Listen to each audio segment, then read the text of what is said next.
Hello, everybody. Welcome back to The Untold Story. I'm Martha McCallum. That is a wrap on the Harris-Trump presidential debate, now in the books. Here with us tonight for post-debate analysis, Brit Hume, Dana Perino, Harold Ford Jr., Laura Ingraham, Jesse Waters, plus Sean Hannity will be with us from the spin room. Well, the topics: inflation, abortion, immigration, January 6th. It took about 40 minutes to get to a question pressing Vice President Harris on the list of changing policies from when she ran for president in 2019.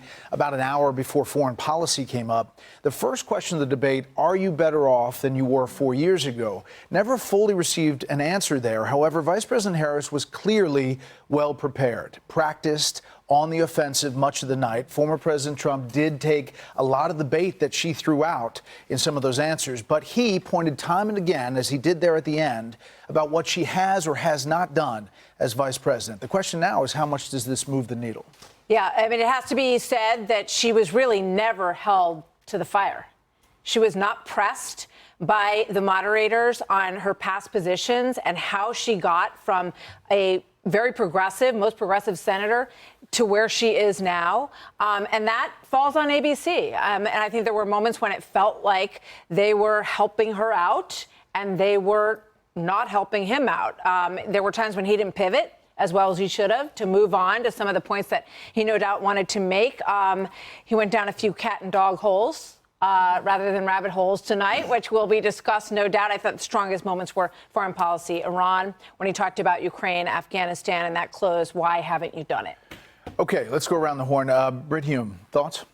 Well, I thought the single question that needed to be answered tonight was, Madam Vice President, why have you changed your position? Give us your thoughts on why you changed your position, not just on the small handful of issues that were raised by the moderators, but on a range of other issues. There were like two questions on the whole thing all evening. She never had to account for her changes. Never.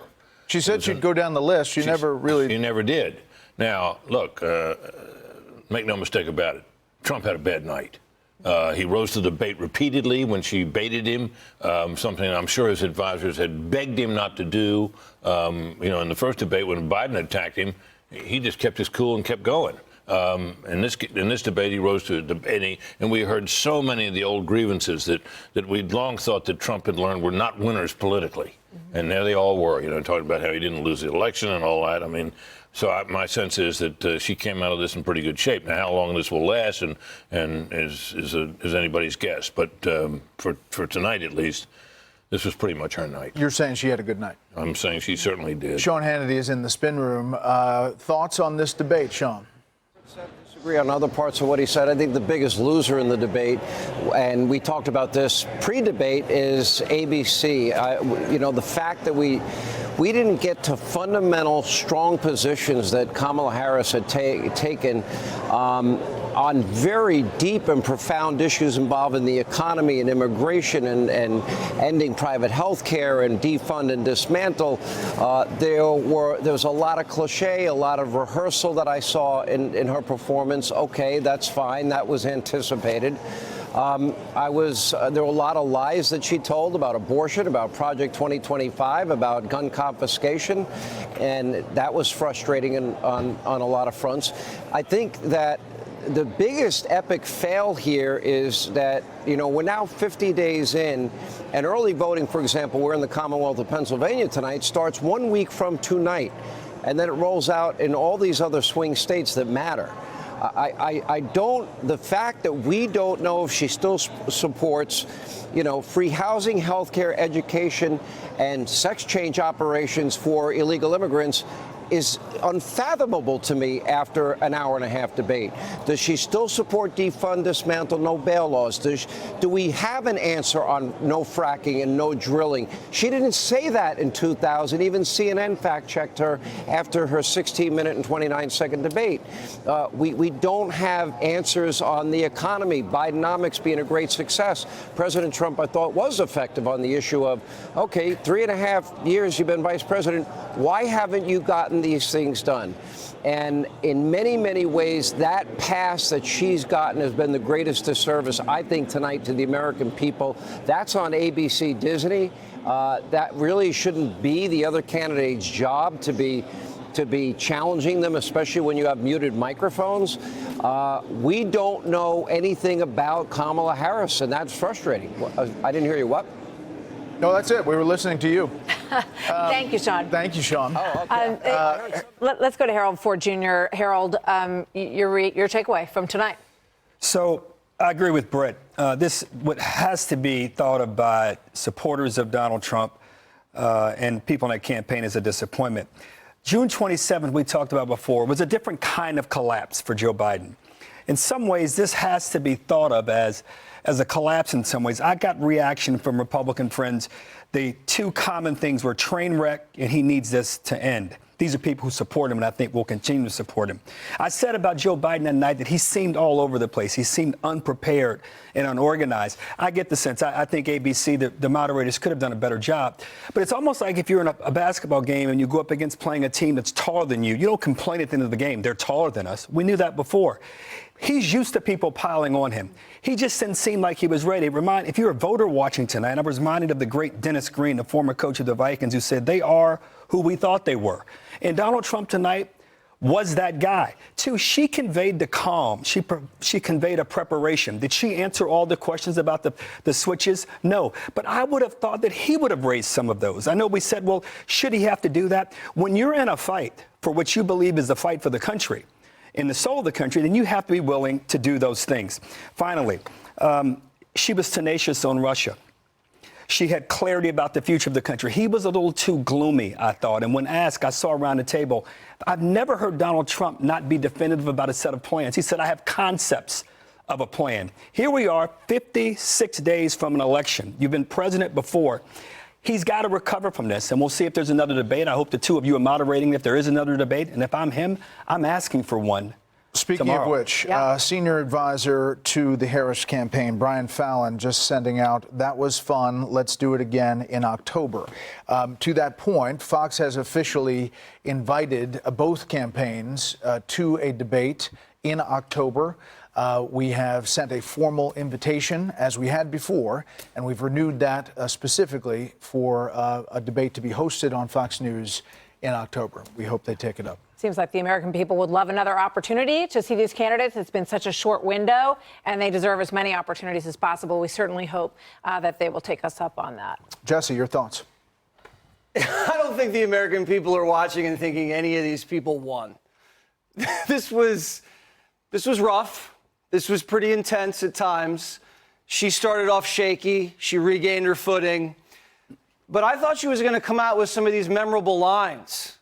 All the memorable lines were from Donald Trump. Run, spot, rum. Shh, shh, I'm speaking. Does that sound familiar? Wake Joe Biden up at 4 o'clock in the afternoon and go get him to sign this thing to close the border. I took a bullet because you said I was a threat to democracy. And they're eating the pets. You know, you watch this thing, if you're a Democrat, you're like, oh, she did a great job. She was much more forceful than Joe Biden. If you're a Republican, you look at this and you're like, that's Donald Trump. He had some moments where you were like, oh, my God, where are we going with this?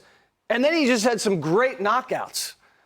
And so this race just got tighter. The Untold Story continues right after this. Final thoughts, Dana Perino. I think he got harder questions than she did, but he missed more opportunities. And he took all the bait and none of the opportunities. She pivoted better. But there were a couple of things, like, for example, when Harris brought up Charlottesville and the Fine People hoax, that was a great opportunity for the moderators to push back because that's an obvious one. Yep. And they didn't do that. So I think that if there's a grievance on that part, you'll see it. I do think that he won on points on his first answer about the economy, and then his last answer was good. So if you only watch those two parts, and if you're like first impression and last impression, you might leave with an impression that he did all right. I'm surprised that her team came out already and offered a second debate because, in my opinion, I don't think she needs it because she has shown that she doesn't have to do anything. She doesn't have to do media or anything. And now all of her surrogates and her spokespeople can say, she already answered that. She already answered that. So they could just try to figure out a way to coast, bring all that money in and try to spend it and try to win Pennsylvania, which is key for her. Yeah, but, you know, it's all about the swing states, Laura, obviously. And if her people look at tonight and they say, look, she did well, her confidence is growing, she wants to reach out and try to win those swing states, we should do it. Yeah, I mean, I think at the end of all this, she prepared for a couple weeks. She moved the points a little bit on the betting markets. But in the end, we all know what we knew before, that ABC's goal tonight was to help Kamala Harris. And ABC did help Kamala Harris. Now, did Donald Trump miss a few opportunities? Absolutely. Did she miss a few opportunities? Yes, she did, especially when he said, "You're right, I fired those people because I fire people who are incompetent." I thought that was one of the strongest moments of the debate. There's very little accountability in all of government, and this has happened across administrations. So I think in the end, if the steel workers in Pennsylvania want to keep their jobs, if the auto workers in Michigan want to keep their jobs, they see this debate and they see one person standing up for them, and it's still Donald Trump. But Brit, you know, you look at the CNN interview with Dana Bash that she does alongside her nominee, Tim Walz. This is a different person who was well prepped, absolutely, well prepared, had answers, and knew where she was going. Not only a different person from the person she was in that interview on CNN, but a different person from the absolute dunderhead so many of us thought she was during her conduct as vice president, when she would come out with these ludicrous statements that started nowhere and ended in midair. Unburdened by the past. Unburdened by common sense. And here she was tonight. She was composed. She was prepared. She kept her cool. She saw advantages. She took them. She baited him successfully, which is the story of the debate, in my view. So she came out ahead in this, in my opinion. No doubt. Now, whether it'll move the needle in the race, very few things seem to, but that remains to be seen. What are you going to say? Does it move the needle, though? It may or may not. But think about this. Most people didn't know her. They heard the lead up that she was going to be unprepared, that she was a cackler, that she had mismanaged things. You watch this tonight, and you don't know much about this. You say, all right, when am I going to see that person? Because you saw a different person this evening. Now, I'm delighted that there's going to be a second debate. At least there's an eagerness and a willingness on the part of them to do it again. Because I think these questions should be asked of the vice president about the shift in positions. But what I don't get, and all of you all, I respect everybody on this panel, why didn't he ask these questions of her? I mean, if you believe that your candidacy is that important to the country, I didn't say be mean-spirited about it. And he had some moments where he was a little mean. He could have asked the question about the shifting positions. Now, should the moderators have done it? No doubt. But if I was on that stage, I would have asked those questions. Tonight, she won. If she's asking for another debate, though, they don't think she won this debate, hands down.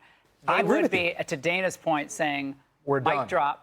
We're done. Yep. They don't think that she's in a position right now to win this race. Well, they need another debate. I don't disagree. I think it's an even race. I just think she won tonight. Let's hope that they say yes. And again, we have the formal invite out there. This has been quite something because there was a lot of buildup to this moment. Yeah. There was a lot of buildup. The question is, how many people watched for how long? And how much did it move this race? That's the Untold Story for today. I'm Martha McCallum. You've been listening to The Untold Story with Martha McCallum. Don't forget to subscribe on Apple Podcasts or wherever you listen.